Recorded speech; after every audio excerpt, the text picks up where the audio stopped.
Welcome into the Hustle Show podcast here on Wager Talk. I'm Mark Zinno, sitting in for Drew Martin, alongside Adam Trigger, Chris Thurston, and Brian Power. Appreciate you guys joining us here on our Wager Talk YouTube channel. Make sure you guys give us a thumbs up and a subscribe to the like button there as well. As always, the Hustle Show every week, brought to you by our good friends at Tequila Seltzer. Viva Tequila Seltzer, refreshing and drinkable hard seltzer, 88 calories, 0 carbs, 0 sugar, 4.5 ABV. Viva, the perfect drink for your post-game celebrations, as it was created with an active lifestyle in mind. We flavored our Tequila Seltzer because flavor is the spice of life, and we like our drinks with a kick. Just as we like to live our lives, our flavors are paired perfectly with our artisanal Blanco Tequila for our subtle and refreshing drinks. Our belief: live long, live well, and live it up. Hashtag Viva Up. You can purchase right now on their website, vivatequilaseltzer.com. Use code HUSTLE20 for 20% off. They'll deliver it right to your house. Off with a Wednesday and running here, gentlemen. Adam Trigger, Chris Thurston, Brian Power. Great to be with you guys as always. We got a lot to get to. NBA, some Major League Baseball as well. Maybe even a little golf getting in as we get the PGA underway. But speaking of golf, let's tee it up with our good buddy Chris Thurston. CT Betts, welcome in. How are you, sir?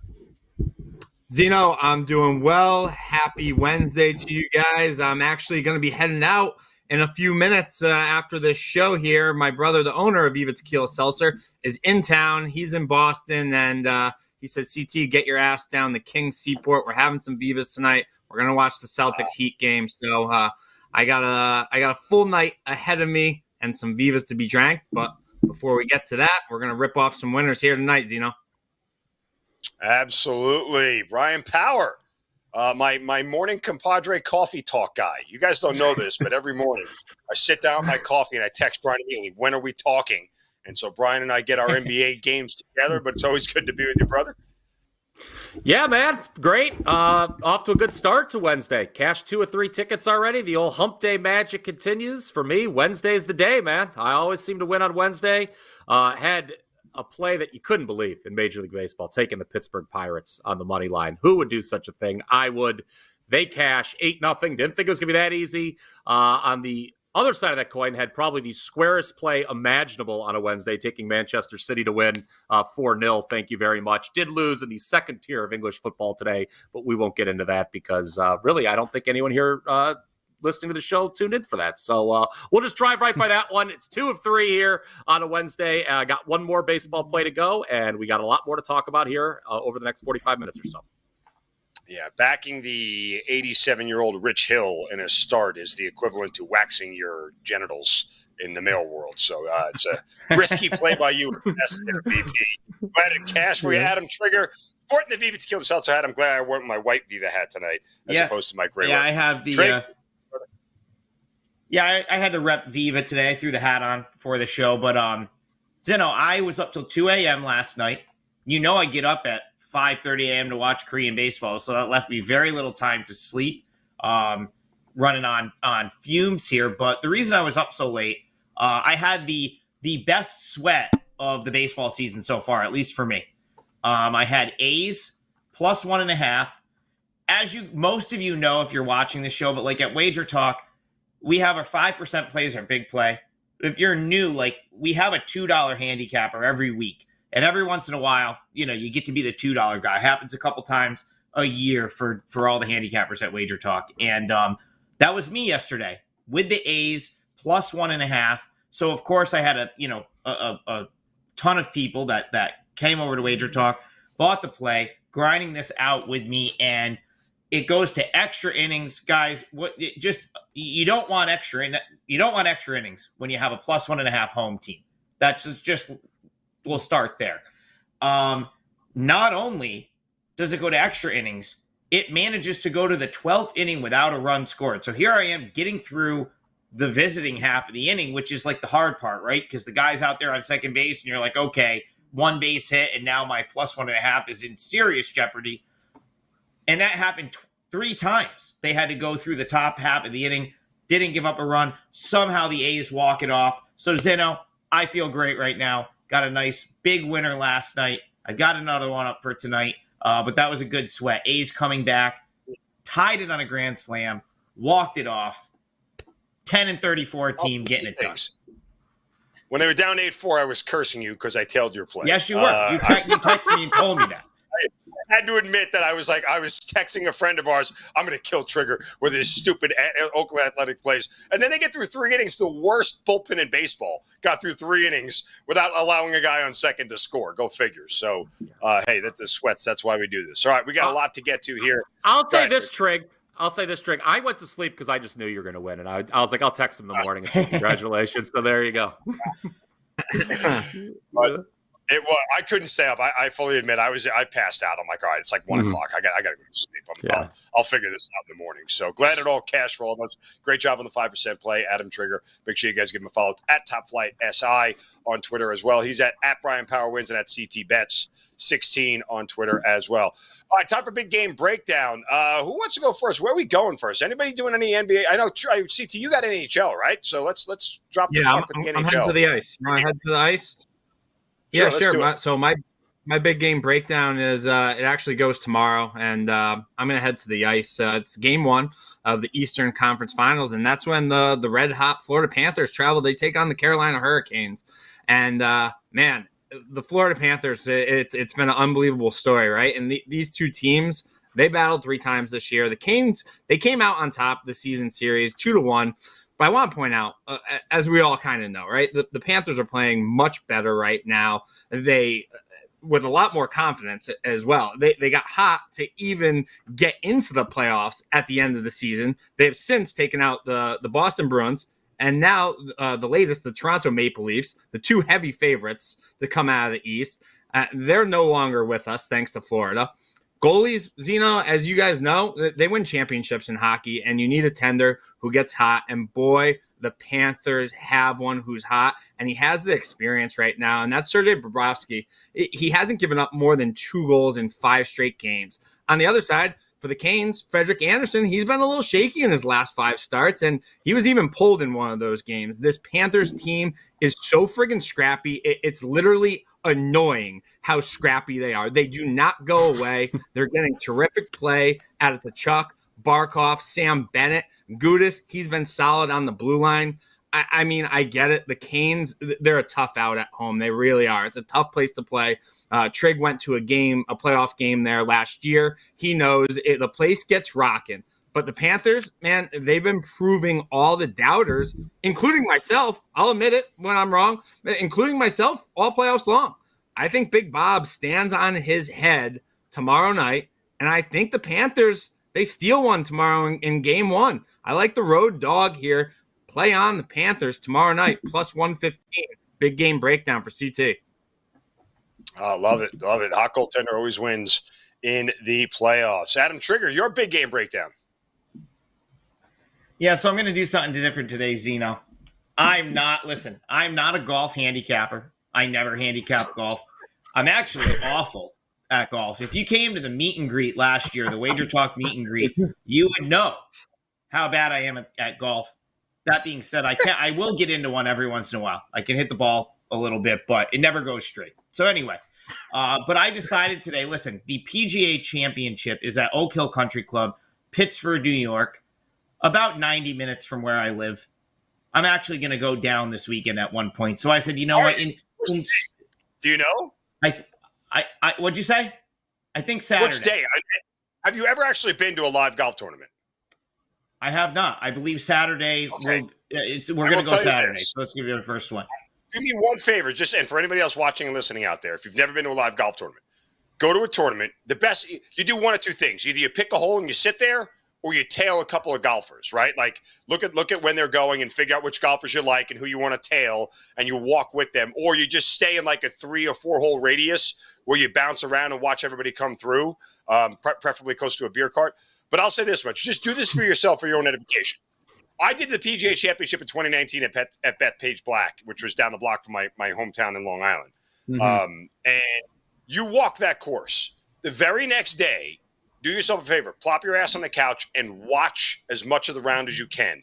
And then you will actually get a real appreciation for what a different world these golfers are in.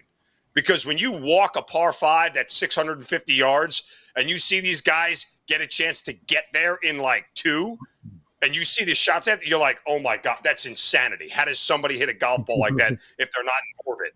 Like, trust me, you will gain such a huge appreciation for the sport and how good these guys are.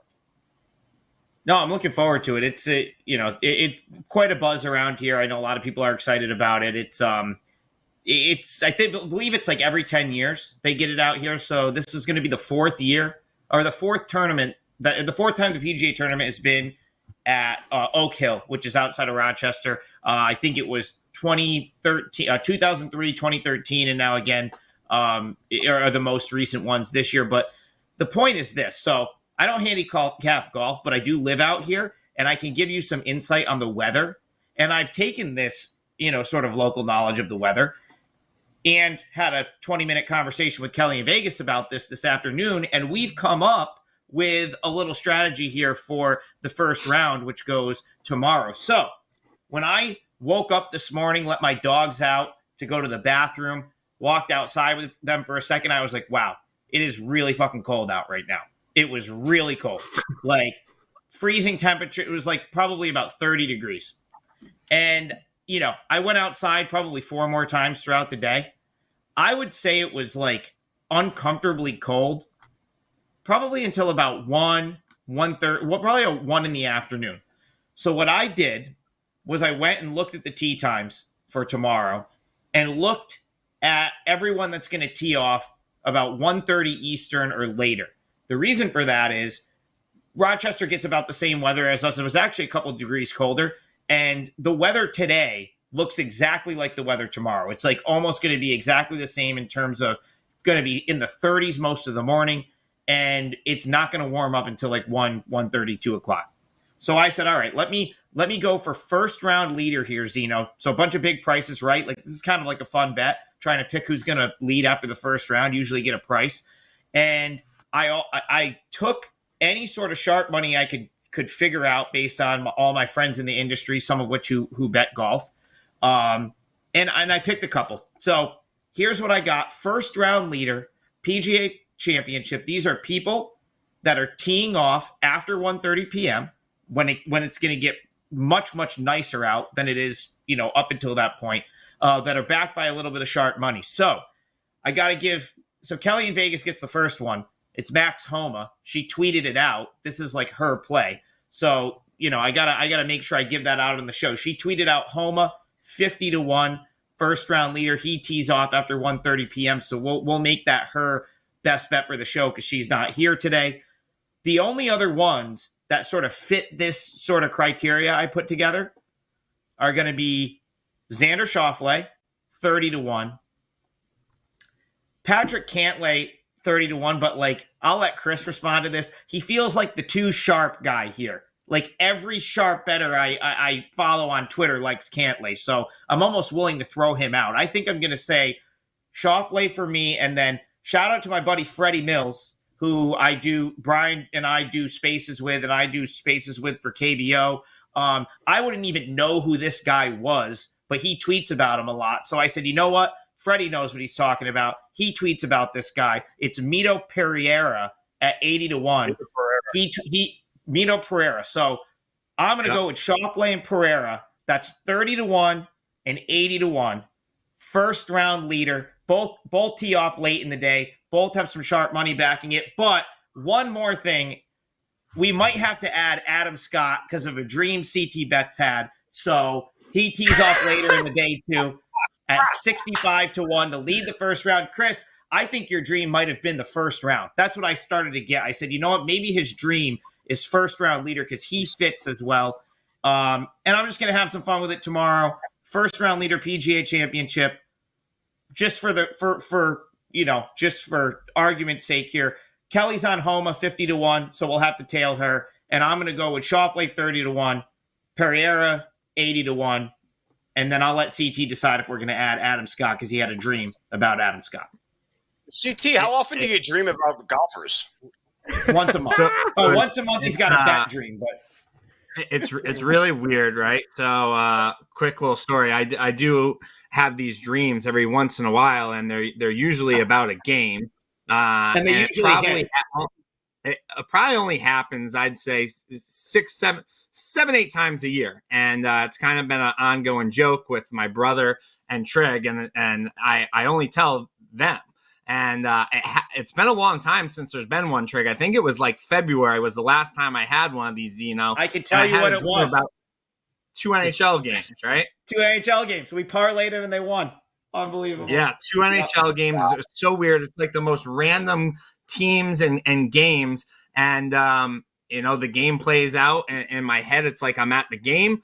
Last night, I had this weird one where I'm not really sure quite what happened, but I was at the PGA, and I remember looking up at the leaderboard, and Adam Scott was at the top of it. So I texted Trig and my brother this morning. I said, I don't know what to make of this. I had a dream last night, boys. It's been a while, and Adam Scott was at the top of the leaderboard, so I took him to win the whole thing, and I didn't even think of playing it like this for the first-round leader. I like where Trig's head is at, and I will be placing a bet on it right after this show as well. I mean, Zeno, you golf a lot. Like, that's got to be a huge advantage. Well, isn't that a huge advantage? Like, how miserable is it golfing when it's 35 degrees out, and then all of a sudden some of these guys are going to get to golf and it's 65? Like, it's going to be a huge jump in temperature. And the ball doesn't travel as far in the cold weather. I mean, that's scientific fact. I mean, the ball won't go as far. So some of these guys may have to, change their club or change their strategy towards, whether they would go for a green in 2 on a par 5 or they would lay up. I mean, this is a longer course. Longer hitters are going to benefit from the whole thing. So the guys going in the morning, I think it's a fair point. I would also add one name to that list of the first round leader. Russell Henley at 5-1 is a guy that I've targeted. I'm sorry, at 80 to what number is he at? Hold on, sorry. He's at 70-1. Russell Henley for the first round leader at 70-1 is a guy that I'm going to play for the first round for a goof, just for pizza money. I feel like maybe I can't lay out. I can't just throw one out because that'll be the one that wins. So maybe I got to go Cantley. I agree with you, Craig. Everybody I see on Twitter, it's like they might as well not play the tournament. Cantley already won. Why are they even having the tournament, Chris? Everyone knows Cantley is going to win it at this point. I see the same thing. Cantley's been a pretty a lot of people have been betting Cantley the past 6-7 tournaments, and he's been in the mix, and he just kind of falls apart at the end, and everybody's kind of expecting him to finally get it done. It seems, I agree, Trig. Cantley is everywhere on my timeline. All right, well, let's get back to sports that people actually watch and bet on, Brian Power. As we go to your group. Oh, man, I'm not even going to tell you all what I dreamt about last night, but I will say that I have been to a PGA Tour event before. To tell you how long ago this was, it was a tournament that they don't even play anymore down in Akron at Firestone. It was the last time Tiger Woods won before his career took a dire turn. So, I don't know what happened after the tournament in Akron with Tiger, but I can't. I mean, this was been like over 10 years ago at this point. I can't remember, but so I've been to one, and what I did, to your point, Zeno, I brought it up. I just followed Tiger the entire time, and he had like a huge lead, so it was good stuff. But we will now switch from the course to the diamond, and we're going to talk about the Yankees and the Jays, which starts here about a little over an hour and a half. And this is admittedly, guys, a pretty appealing price on Garrett Cole and the Yankees today, north of the border. They've taken the first 2 of this 4-game set from the Jays. But as you know, very hard to sweep a 4-game series on the road, especially against a division rival. And there's some stuff to note here if you're rushing to the window to bet the Yanks. Cole has allowed 4 homers in his last 2 starts. He was roughed up on the road his last time out. That was at Tampa Bay. Obviously, a tremendous team. Gave up 6 runs in 5 innings, but Toronto could swing the sticks as well. And last night, if you missed the game, it was a heavy workload for the Yankees bullpen because Herman was ejected for the old sticky substance in the 3rd inning. Remember, we don't judge here on the Hustle Pod, but so the Yankees bullpen pitched like 6 innings last night, and if you're betting them tonight or want to bet them tonight, no, it's probably going to take an even better effort from Cole than what we saw from him last month at home against this Toronto team where he threw 5 2/3 scoreless innings. He's going to be expected to go deeper here. And even if he does pitch well, Toronto's got Chris Bassett on the mound, guys. Tossed a complete game shutout at home against the Braves his last time out. 6 of his last 7 starts, Bassett, that is, have been quality. 3 of them, he's not allowed a single run, and he brings a 16-inning scoreless streak into tonight's game. So I'm just going to say this. If Toronto doesn't win tonight, I'm probably going to come back and fire on them tomorrow because I don't see them being swept in this series. But I would not be surprised if the Toronto Blue Jays get off the old schneid and beat the New York Yankees today. Well, let's leave the sticky stuff out of the dreams going forward, Yeah. Okay? Big game breakdown for me tomorrow night will be between Game 2 between the Nuggets and Lakers. And I am going to sit here patiently and watch people bet this total up and continue to send it north of 227, hopefully close to 228. And I'm absolutely going to hammer the under. I mean, guys, just look at the box score from Game 1 and look at the anomalies that are sitting there. And we saw this, especially out of the Lakers. Remember Game 1 of the Lakers against Memphis where they got like 23, 21 points from Austin Reeves and 19 points from Rui Hachimura? Yeah, and they ended up scoring 125 points, and it looked like they pasted the Grizzlies. And, oh, yeah, guess what happened in Game 2? Those guys stunk, and the Lakers got waxed. Austin Reeves was 5 for 9 from 3 for 23 points. Rui Hachimura was 8 for 11 for 17 points. That's not happening again. And, oh, by the way, you know what's not happening again? Anthony Davis scoring 40. If there was a bet that Anthony Davis would not score 40 the rest of this series, I would absolutely make it. It's just they're not constructed that way. And the Nuggets are, over the course of time, have proven to be too good inside to allow Anthony Davis to do that again. And then you look at the statistical anomalies on the side of the Denver Nuggets, like, Kentavious Caldwell-Pope having 21 points, 9 for 17 shooting, probably a little bit more excessive than you want. You talk about their bench scoring. What they get from Bruce Brown, 16 points.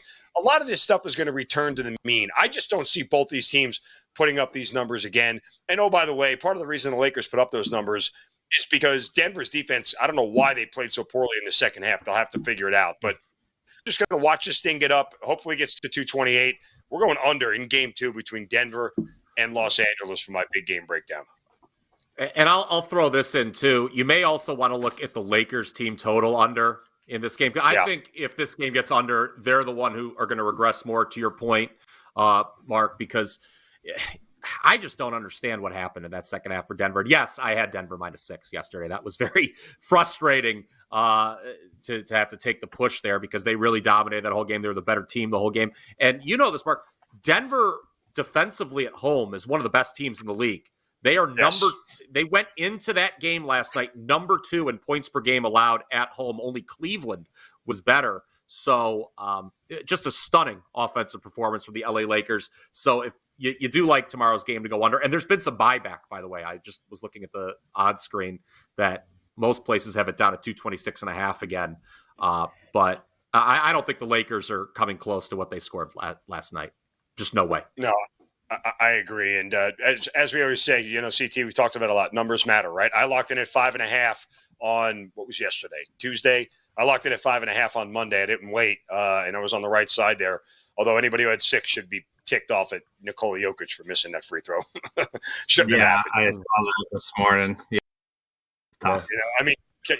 I'm also mad the Nuggets just didn't take the easy layup. Like, I don't know why they didn't take the layup.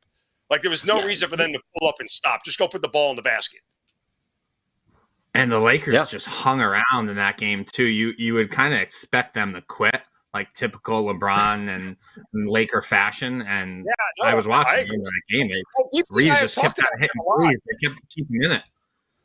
Right, and they're not a good three-point shooting team. Like, right. Again, you Reeves hit 5 of them. I mean, is that going to happen again? Mm-hmm. I mean, I don't know. So no. The numbers for the Lakers in that game, 53% from the field and 43% from 3. They haven't repeated that until they hit this game right here against Denver. So it's just not consistent with who they are. But and I'm with you, CT, because BP and I talk about that a lot with these blowouts. A lot of times, especially early in series, if you get if a team gets a double-digit lead midway towards the end of the third quarter, if they don't make a first push by the 8-minute timeout in the fourth quarter, they yank everybody. They just say, hey, get them on the bench. Let's rest them up. We got another game tomorrow. They're quick to pull back and pull up and let the scrubs finish the thing out. So it's always something you got to be wary of going forward. All right, that'll bring us time for best bets. Back to the one, the only Chris Thurston, CT Bets.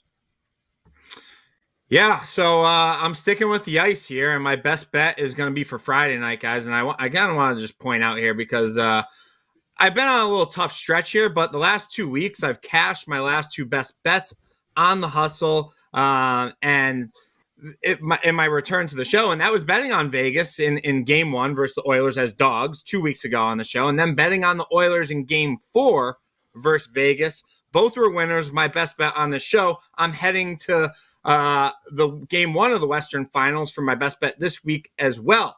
And we get the Dallas Stars. They're coming off having to go 7 games with the Seattle Kraken in the second round. They finally got rid of them at home 2-1 Monday night. The Knights, they make their return to the Western Conference Final after beating who I thought was the most talented team left with the Oilers in Game 6 on Sunday. I think that hurt all of us in our group text, boys.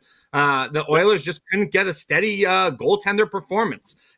That's just really what it came down to. Their top 2 guys in net ultimately cost them the series. But that's neither here nor there.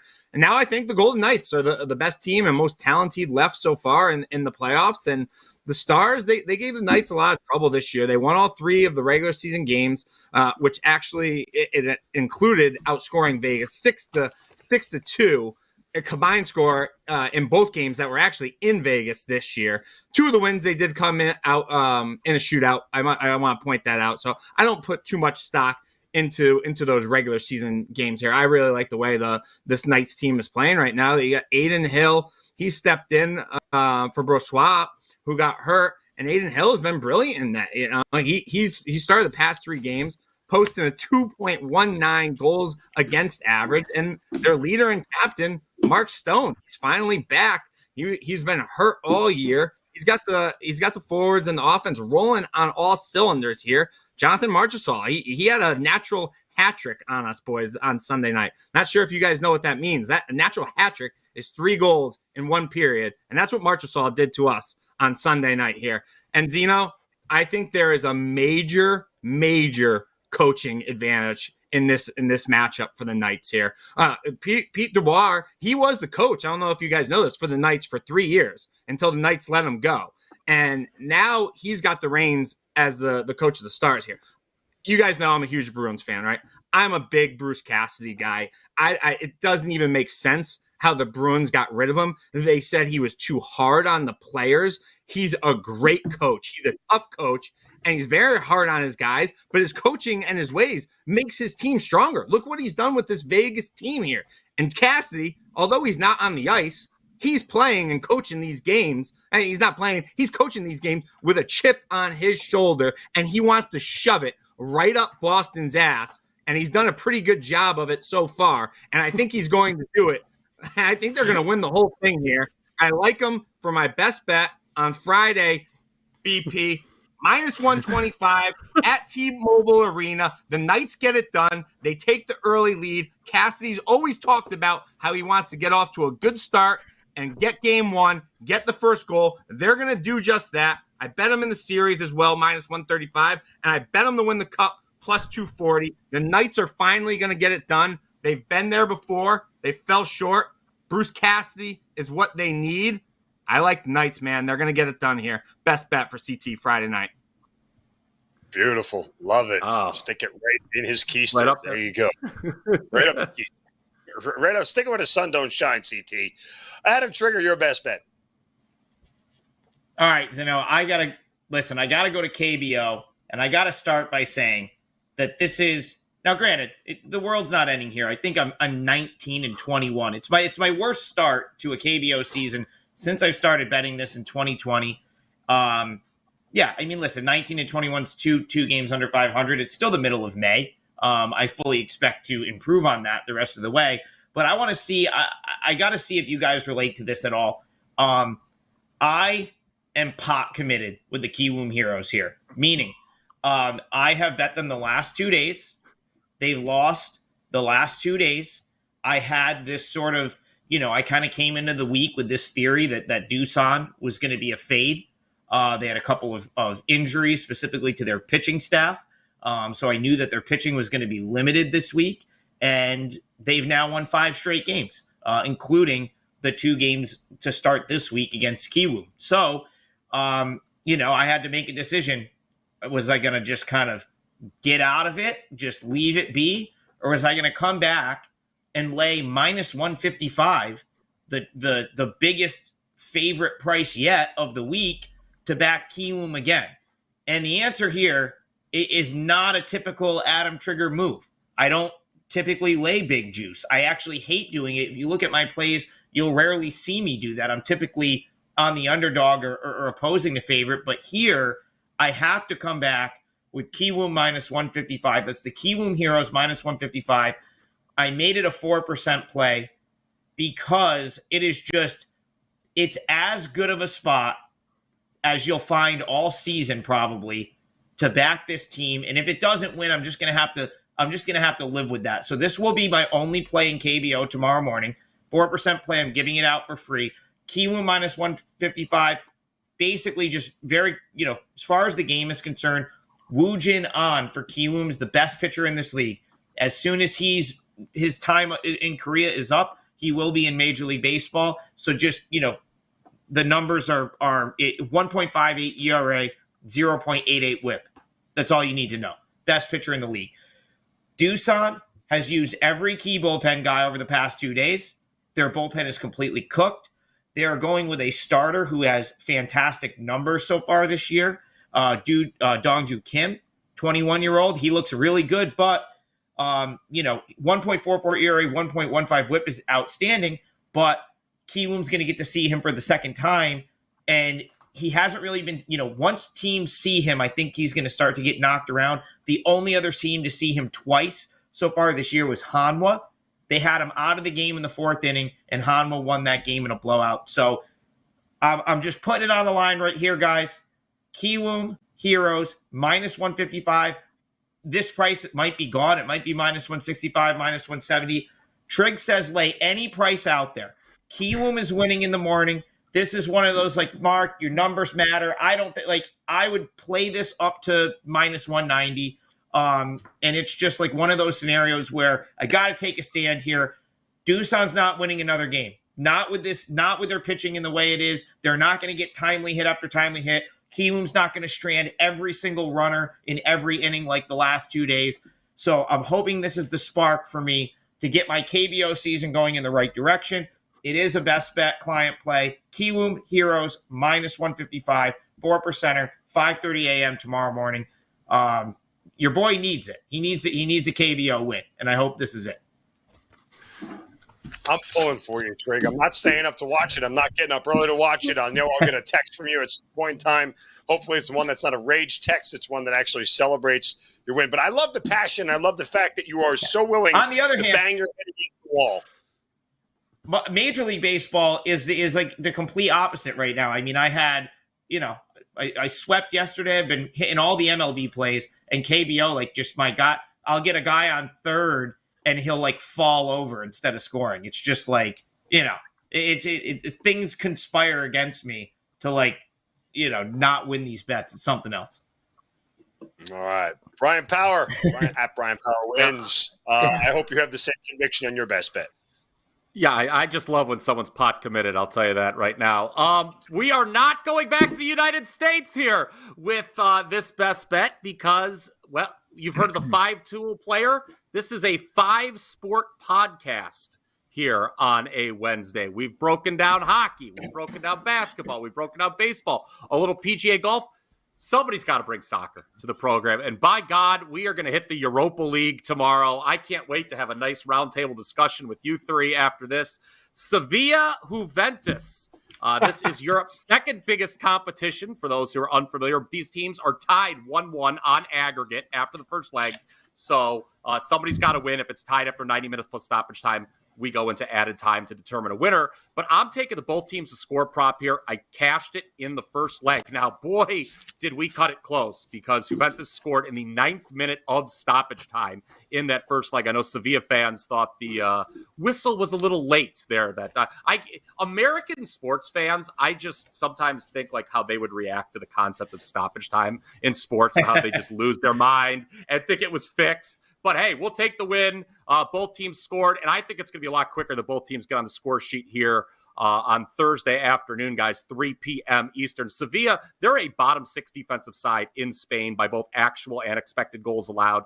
The only teams worse are Espanyol, Real Valladolid, Cadiz, Almeria, and Elche. For those who are unfamiliar, that is the real rogues gallery of La Liga there, the 5 basically. And Sevilla, they did keep a clean sheet over the weekend, but they were very lucky again in stoppage time in the first half. The refs had a real quick whistle. It looked like they needed to go to the bathroom or something before the half, and they didn't let Real Valladolid get a shot off before the half, and it would have been a goal for sure, but oh well for them. And Juventus, they've scored a goal in 21 of their last 25 matches. Overall, that's very good. I also think they're not as strong as advertised on the back end. I know they've kept back-to-back clean sheets. That's a shutout for those unfamiliar in the league over in Italy. But over their last 8 matches overall, Juventus have conceded in the other 6. Offensively, Sevilla have turned things around tremendously, scoring in 13 of the last 15 matches overall. The last 3 in La Liga, domestic action, they've posted 8.5 expected goals. That is a tremendous number over a 3-match span. Guys, bet the both teams to score prop -115, Sevilla, Juventus, Thursday afternoon, Europa League. We don't care who wins as long as both of them score inside of 90 minutes plus stoppage time.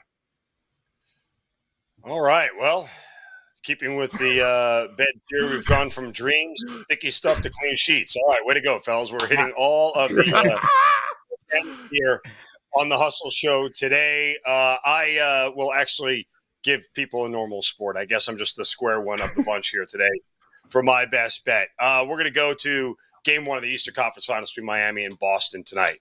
Celtics installed as an 8-point favorite. Look, it's hard not to respect what Miami has done so far, but I think they may be coming back to earth. Their opening round series against Milwaukee, the Heat shot over 46% from the field and 45% from 3 over the entire series. Now you get to the semifinals against the Knicks, they shot just 42% from the field and 30% from 3. Celtics got a top 5 defense in the NBA. So I don't think those shooting numbers are going up by much if they do it all. But still, it's hard to feel like a double-digit win is possible with the Heat in these playoffs, so I don't want to get involved in the full game here. Boston has had a great trend of starting fast early in series at home. They held the first quarter lead and the first half lead in each of their first 2 home games in their series against Atlanta and against Philadelphia, despite losing that first game against Philadelphia. Over the course of the first 2 series, Celtics have averaged 28.5 points in the first quarter against Atlanta and 27.5 points in the first quarter against Philadelphia. They were averaging 65 points in the first half versus the Hawks, 55 points versus the Sixers. Obviously, the Sixers a much better defense than Atlanta. Miami is averaging just 26.3 points in the first quarter against the Knicks, and they only scored more than 30 once in that series in the first quarter. On the macro for the year, Boston, number 4 in first quarter points scored, number 3 in first quarter points allowed. Don't want to get involved in the whole game here. You guys know how much I love a nerfy and a quick bullet to the back of the head. Celtics have home court on their side. They'll have the fans. I think Miami struggles at the outset. Well, I like both the first half and I'm going to lay 2.5 with the Boston Celtics in the first quarter for my best bet tonight. I think they come out hot. They get the crowd going. Miami's shooting will struggle, and Boston is going to take full advantage. If Miami is in this thing, I think they get back in it late. They find a way to scrap their way back in it, but Boston should come out fairly hot at home. And it would take a very bad shooting quarter for the Celtics not to be able to put up something like 28, 29, even 30. And even at that, do you really think Miami's offense is built to put up 30 in the first quarter? I mean, easily this could be a 26-22 kind of first quarter between these two teams. So Boston Celtics -2.5 in the first quarter. Give me the bullet to back to the head. I don't even have to watch the rest of the game after that. So you guys know how much I love it. You also know how much I love you. Go ahead. I'm just setting a reminder, Zinno, to text you at 9 p.m. Eastern. You alive? Question mark. Just man, I hope you are, buddy. Man, I'll send you a picture of the pool. I'll send you a picture of the pool blood as I'm lying in it. Viva Tequila Seltzer, refreshing and drinkable hard seltzer, 88 calories, 0 carbs, 0 sugar, 4.5 ABV. Perfect drink for your post-game celebrations and your post-first quarter celebrations.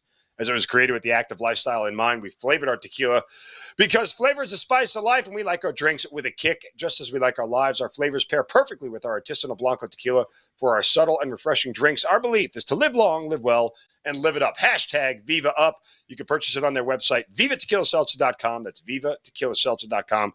Use that code HUSTLE20 for 20% off. They'll deliver it right to your house. Again, Hustle 20. They can deliver to your friends, guys. I've sent Viva to my friends all over America. So use that code Hustle 20.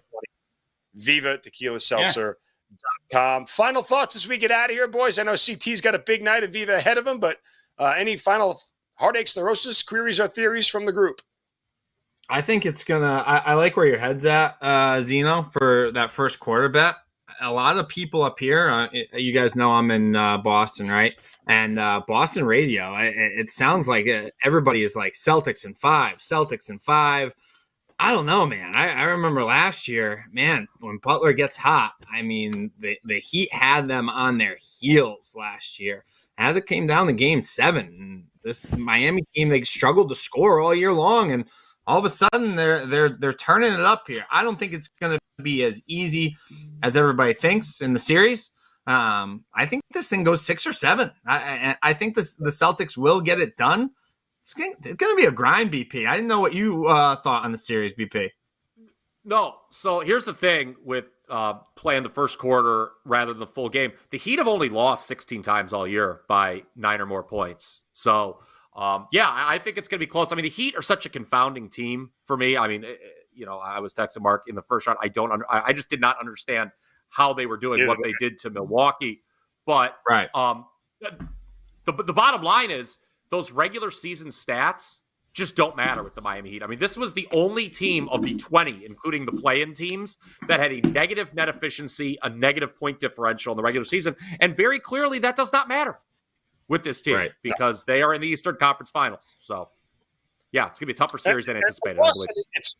Their defense needs to be better than what it was against Philadelphia. Like, that's, they were much better all regular season than what they were against Philadelphia. They can't have the defensive lapses. And I don't think Miami has another compliment the way Harden was for Embiid. Just like the Hawks didn't really have another compliment for Trey. The big game that the Hawks won against the Celtics was Trey doing 38, 39 points. So, if they sell out to stop Jimmy, I would force somebody else to beat me, especially early. But, Boston's really good at getting a lead and holding it. We haven't seen them at any point really in this postseason blow a 10, 12-point lead. I can't think, BP, double-check me on that. I don't remember them really giving up a big lead. If they were down, they were down. No. But when they got up big, they were able to hold it. Yeah, that one where they came back against Philly to force overtime and then still lost. But, yeah, I can't think of one where they blew one either, yeah. All right, well, listen, great to be with you guys. Always love doing the Hustle Show podcast. Make sure you hit that subscribe button on the Wager Talk YouTube channel. Give a thumbs up and a like to all the content there. We appreciate all the love and support. Leave some comments down there. We appreciate you guys watching every single week. So for Brian Power, Adam Trigger, Chris Thurston, of course, Drew Martin Betts, and Kelly in Vegas, I'm Mark Zinno. Appreciate you guys watching the Hustle Show podcast. Go cash some tickets. Enjoy your Wednesday.